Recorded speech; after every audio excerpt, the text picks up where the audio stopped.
Whatever you may think of the Louisville Lip, you can't ignore him. He may be brash, he may be loud-mouthed, but who else other than royalty could take a bus trip to South Shields and create a carnival?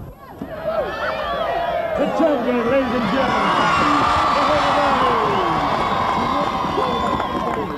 Well, I'm now the new world dart champion. I've beaten the champion, and I will return on any date you ask for me. Give me your phone number, and I'll be back, and your address. I'll stay in contact, and I will come back to challenge you for the rematch for the world title.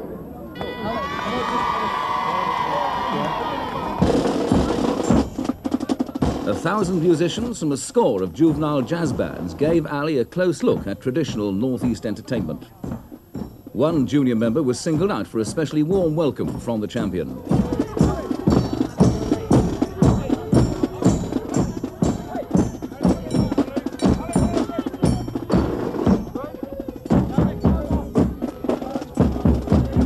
Many people ask me, what will I do after I'm finished boxing?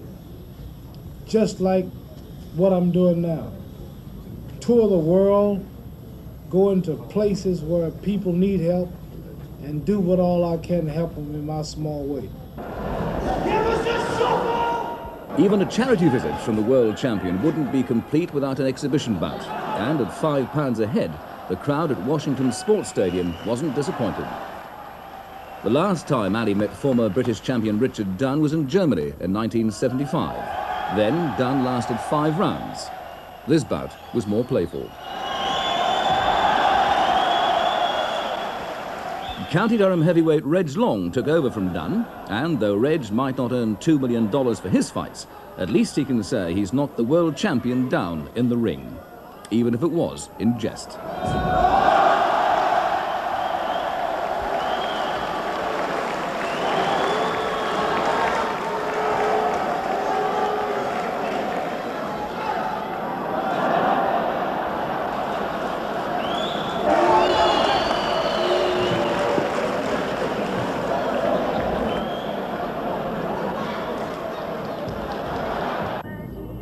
The mosque at South Shields was the setting for one of the most important scenes in Ali's 3-day visit, the blessing of his marriage.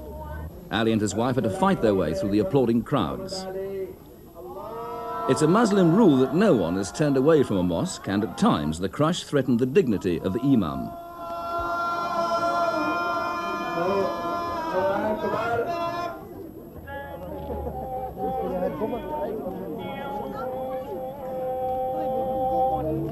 Muslims came from Leeds, London and Manchester to see the best-known unofficial ambassador for their faith. For the thousands that waited outside, the religious dedication had become an excuse for a more general celebration. Thousands of people, the same type crowd that waits for the Queen, would be waiting to see me. I never would have believed it. I've never been so honored right in America itself among government officials and authorities.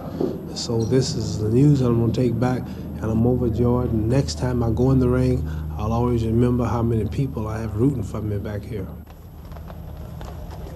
If Ali took back the memory of a friendly welcome, he left behind the impression of a man who could create a carnival atmosphere through the magnetism of his personality. Wave hi. Bye-bye. Say bye-bye.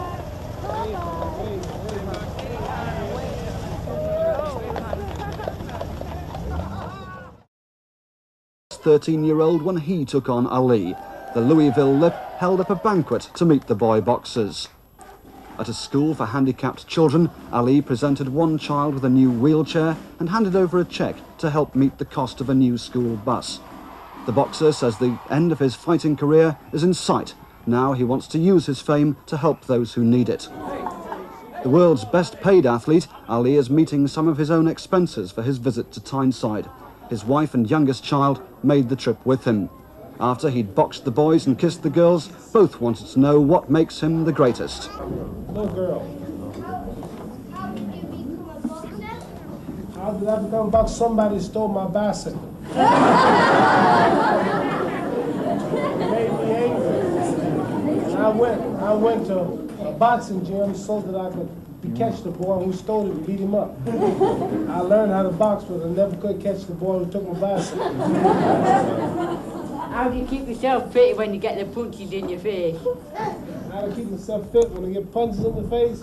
Well, I don't.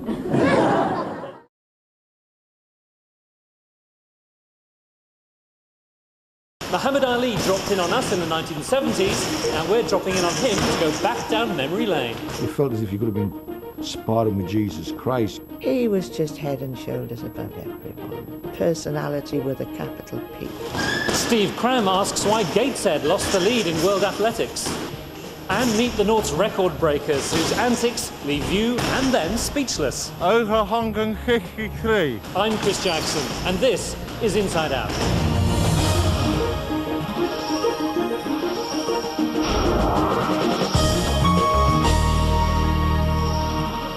Everyone who enters the ring must hope to be half as good as the great Muhammad Ali.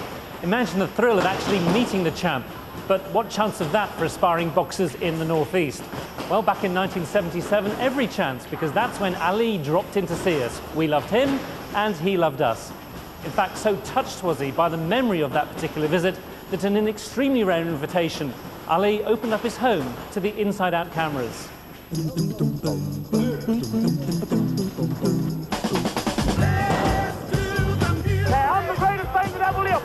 Wanted to go to heaven, so I took him to seven. I'm a bad man. I want to shock the world. I want to upset the world. I'm the greatest of all times.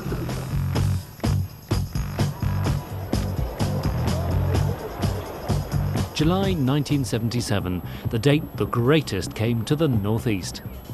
There's really nobody else on the planet who would have had that sort of mass appeal.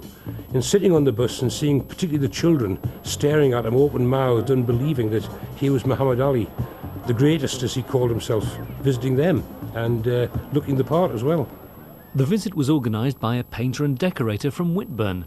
Johnny Walker, who's since died, called on Ali's help to raise funds to revive the boxing club he ran in South Shields. At first we couldn't believe it, but when eventually the penny dropped, we decided we had to organise quite a major programme around the visit. It revolved around meeting him from the Tyne Tunnel entrance in an open-top bus, taking him on a tour of the borough, where he met and waved to thousands of people, down to Gypsy's Green Stadium, where he played darts. Well, I'm now the new world dart champion. I've beaten the champion, and I will return on any date you ask for me. Give me your phone number, and I'll be back, and your address. I'll stay in contact, and I will come back to challenge you for the rematch for the world title. My biggest memory is obviously when he finally got to me and was pulling me hair. That's the biggest memory. He had a thing about me pigtails, and he just kept commenting on me hair. And I say to people, oh, I've met Muhammad Ali, he's actually pulled me pigtails. The looker is as if, yeah. But luckily I've got the photographs to prove it, so. Back then I was a professional fighter at light heavyweight, and Muhammad Ali came over here to raise money for the boys' clubs. And they had a bit of trouble fitting them out with boxing equipment, basically the shorts. And from my amateur days, I had a large pair of red velvet shorts. And they phoned around and asked me if I still had them. I said, yeah, I have them. Here, have them. I said, oh, Ali wants to use them tomorrow night to box exhibitions. I remember going round and I was catching him with jabs, catching me, vice versa. And I thought, well, I don't want to do too much here. I don't want to hit him too hard in case he gets bad-tempered about it. So I stepped back and I remember doing an alley shuffle, and he looked at me and think, God, this man's got some cheek. He smiled about it, so I wasn't outdoing him, you know what I mean? And then we floated round a bit more, or moved round a bit more, and then at the end of the round when the bell went, I think they wanted me out of the ring because I was making him look a bit bad, you know what I mean?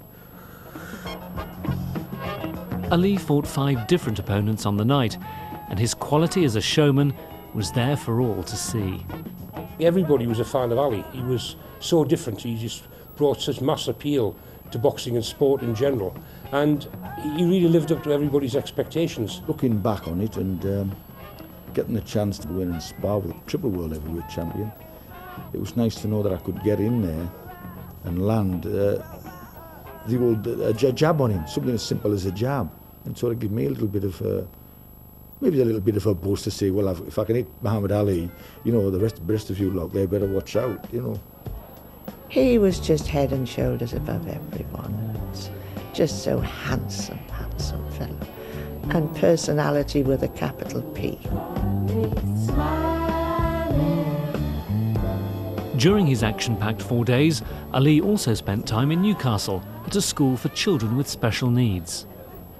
Then he said a few words, and then he asked if there were any questions, and I was surprised you could understand some of the Geordie questions. How did I become a boxer? Somebody stole my bicycle. Made me angry. And I went to a boxing gym so that I could catch the boy who stole it and beat him up. His eyes, you know, were watery, and he said it's really made me feel very emotional, particularly as I've got this new baby who's so healthy, and I think I should count my blessings. It was one of the greatest days, his visit, one of the greatest. There was a picture taken, and I was given one, and it was with a child, and he lifted him up, you know, and you could see the emotion when he clutched this child to him. So we were proud, the parents were proud, and the children were just over the top. Perhaps the most extraordinary event of a truly extraordinary visit was the blessing of Ali's marriage at the mosque in South Shields. He felt that would be very good, a very good place for him to have his wedding blessed. He hadn't long been married. He wanted the wedding blessed in a proper mosque, and here was one on the doorstep when he was visiting. So as soon as he knew that, he felt that was going to be a very important part of his visit. So the arrangements were made immediately to have the mosque available for the wedding, and actually attracted Muslims from all over the northeast and further afield.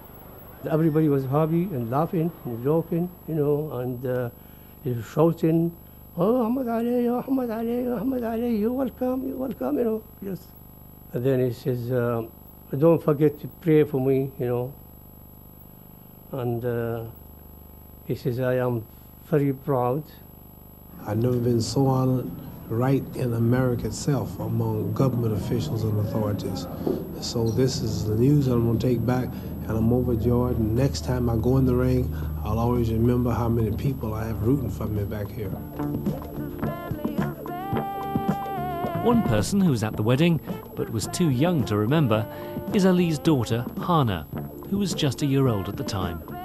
It was interesting watching myself with my parents at that young age, them together, and I always get a thrill out of watching my father, especially when he's on, you know, a humanitarian trip, when he's trying to do good for charity or whatnot, because it seems to me that he's the most alive when he's doing that kind of thing, and you can tell that he really does love it, you know.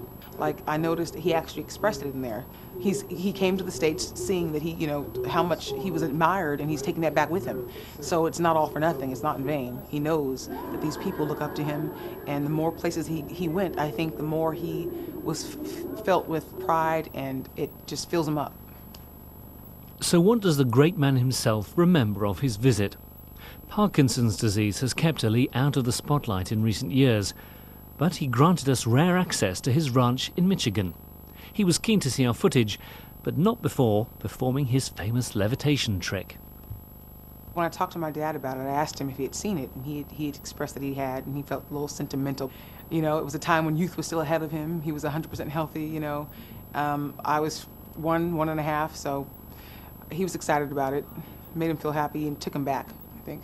I know for sure he hasn't seen anything like that lately, you know, just actually there with my mother and me when we were that young in the carriage, and, you know, watching them have his wedding blessed. That was a nice experience. I think he was somewhat sentimental and moved by it. He gets excited just watching himself when he's boxing, and, you know, it gives him the energy, or I don't know what, to just sort of get in there and start, you know, throwing punches at the bag.